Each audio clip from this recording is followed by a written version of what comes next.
Hello, so I am going to do this video, and I am naming this video Ritualistic Witchcraft versus Operative Witchcraft.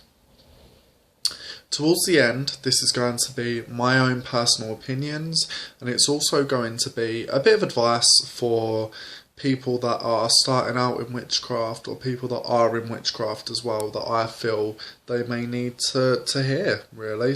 A personal thing they may need to hear.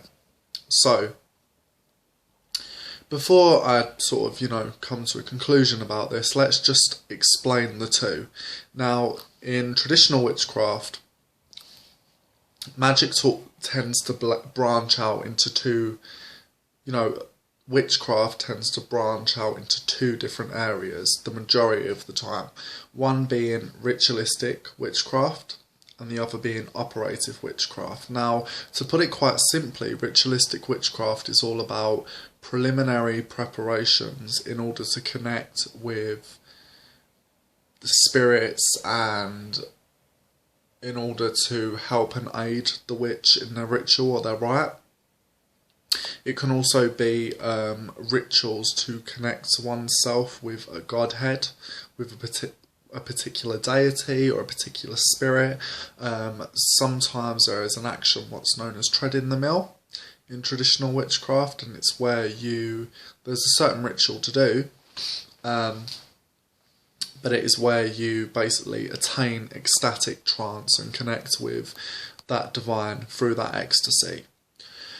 And then we have operative witchcraft, and operative witchcraft is basically get shit done. It's basically, we need to make somebody love us, let's use the fourth pentacle of Venus and do this on a Friday and, use this and that and this old charm and bing bang boom, done, And it's basically getting stuff done, protection charms, stuff like that, just stuff that affects the world around us. Basically what witchcraft is more or less famous for. Now I'm going to explain a bit about ritualistic witchcraft first. Now, ritualistic witchcraft is actually quite young, believe it or not. However, I speak of this in terms of traditional ritualistic witchcraft, modern traditional ritualistic witchcraft, in the fact of the majority of this was created by a man called Robert Cochrane, who ran the clan of Tubal Cain in the 1960s. And this is basically a lot of traditional witches, what they do in ritualistic witchcraft, the majority of it will be his rituals. Not all traditional witches will do this, but the majority, such as laying the compass or compass round. Now, the idea of a compass is very, very young.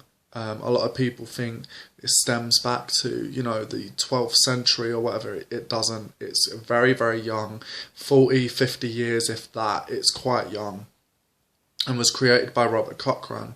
Now, the idea of the compass is that the witch travels to Elfame or Elfame, the spirit world, and connects with the spirits in order to work a particular charm or spell. And it's good. It aids in trance work. It aids in certain rituals and stuff like that.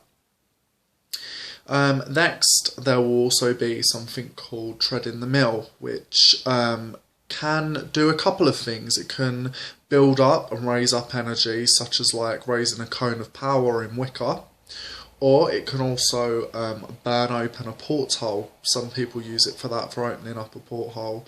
And lastly, it can be used for reaching Godhead, basically going into a very ecstatic trance and meeting with the divine, touching with Godhead. This is normally done with a chant. A particular style is done treading the mill. Every witch will work differently when they do this as well. Some people will do it a particular way, some people won't. But anyway, ritualistic witchcraft in general has its places in Wicca, believe it or not. Gerald Gardner, Aleister Crowley, who wrote some of the rites as well, Alexander's as well. It comes from Wicca, and if not that, the older origins of that would be ceremonial magic, and then on top of that, maybe heavily influenced from Charles Leyland, the Gospel of, or Aradia, Gospel of the Witches, which is a record of old Italian strega or stregor. Basically, it's strega in Italian if female, feminine, or stregor if male. I hope I've got that right. If one of my friends who's watching, who's Italian, maybe could brush me up on this. But yeah, a lot of stuff has been adapted from that as well. There's a passage in Charles Leyland, Gospel of the Witches, that states, "And ye shall be, and as a sign, you shall be truly free. Ye shall be naked in your rights until your oppressors meet the end," or something like that towards the end. But it's basically saying, you know, you should be naked in your rights, which is where a lot of Wiccans will be sky-clad in rituals and so forth, as well as traditional witches are, you know, sometimes get naked too. Depends what it is and the nature of it as well. So yeah, that's ritualistic witchcraft. Basically, it has its roots in older things, but it's actually quite new as a concept, and especially within traditional witchcraft, because a lot of traditional witches will work with the style that sorry, I'm just getting comfortable. A lot of traditional witches will work with the style that Robin Cochrane has had and has sort of created, and the clan of Tubal Cain, you know, such as compass round, laying a compass, such as treading a mill, such as fanning the inner flame, you know. So yeah, that's ritualistic witchcraft. It's also as well about Gnostic, you know, being quite Gnostic as well. The truth lies betwixt the horns, that's quite a famous saying for a lot of for a traditional witch saying, which can mean a various amount of different things as well. So yeah, sorry, toilet break. So yeah, basically it can mean a various amount of different things. I think that's another subject to get into. And then we have operative witchcraft, which is get shit done, basically. It's get stuff done and sort of do stuff, really. You know, operative witchcraft is so old. It's so old as a thing. It has existed for hundreds upon hundreds and hundreds of years. You know, we have witch bottles, we have Roman crosses to protect cattle against evil witches, against any diseases, stuff like that. We have dolls and the, you know, act of puppets within our work, or magistellus as some people may call them, working with familiar spirits, stuff like that. So necromancy, working with the dead. So it is very, very old, operative witchcraft, and in fact it is what witchcraft is famous for. You know, witches wouldn't be witches if they were just ritualistic and just constantly pondered on the light that lied betwixt old Horny's horns. You know, witches are witches because they are able to change things, they are able to manipulate the world and environment around them to how they want it. You know, so operative witchcraft is very, very old, and it is a big part of witchcraft, in particular traditional witchcraft as well. And I feel, personally, ritualistic witchcraft has its place. It does. In terms of the sabbats, when I work the sabbats, I work a lot of ritualistic witchcraft. Treading the mill I will do if I've been using quite a lot of power and quite a lot of energy. I will tread the mill on you know, certain days and astrological signs or moon phases in order to get some more energy, to get some more power and so forth, and absorb that so I can use that for later on in my rites. In terms of laying a compass, I only really lay a compass for big rites.